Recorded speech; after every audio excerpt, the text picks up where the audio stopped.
then, you horrible lot. This week on Burntwolf Airsoft, I'm going to be taking a look at etiquette at Airsoft. Those polite, unwritten rules that help a day's shoot run smoothly. Now, straight off the bat, before you even get playing Airsoft, do your bit to speed up the game start. We're on the clock here, people, and we're all the ones that are paying for it. Get your shit together as soon as you arrive. Fill and wind your mags, but don't load them, and get your batteries plugged in so that you can get chronoed as soon as possible. Wait until all this is done before glamming yourself up for a day's shoot. You can catch up with the latest Airsoft gossip once all that's done. Being British, I shouldn't have to mention forming an orderly queue. We do that naturally. Now, while we're still in the safe zone, I'd say another unwritten rule is don't touch anyone else's gun or gear without asking. It's just polite, really. 9 times out of 10, asking the player if you can have a look will lead to an impromptu review on performance and mod testing. So you'll not only get to have a look, but you'll also get all the feedback on the gun's performance and pitfalls too. Remember to listen to the Marshal's safety brief, even though we've heard it all before. The devil's in the detail, and you never know what's changed since you last played at a site. Certain rules will change from day to day for players' health. Things like strobe lights and smoke indoors. I really don't want to wreck anyone's day by giving them a seizure or an asthma attack, and you never know, a great big hole might have opened up in the middle of the site that I'm sure you don't want to fall down. Now, out of the safe zone and onto the field of play, the biggest rule, and one I've mentioned before, is if in doubt, call yourself out. This goes for grenades and knives as well as the obvious BBs. If you thought you felt a tap on the shoulder and turn around to find one of the opposite team grinning manically, well then you're more than likely out of the game, old boy.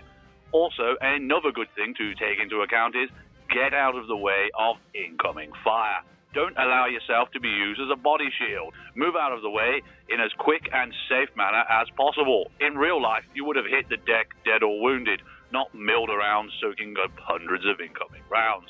By the same stroke also, don't use other players or marshals as shields. It's just not on, really.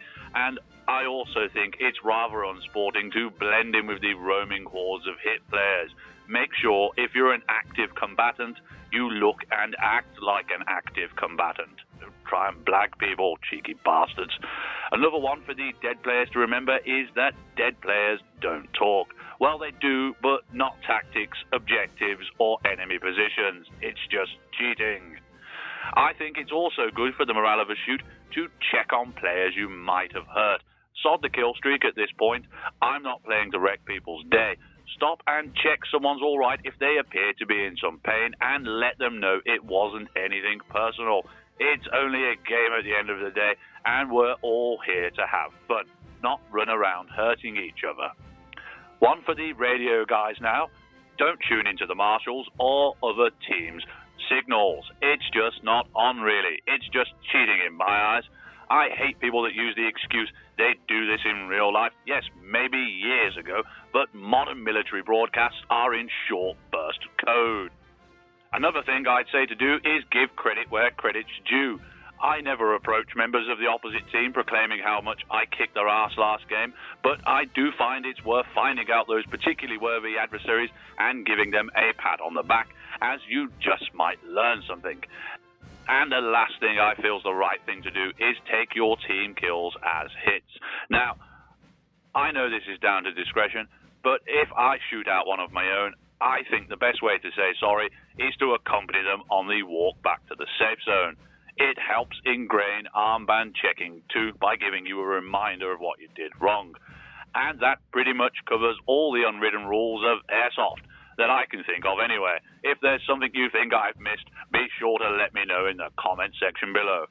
As always, thanks for watching, and don't forget to like and subscribe for more Airsoft tips, tricks, reviews, and how-tos. Anyway, back to whatever you were doing. At ease.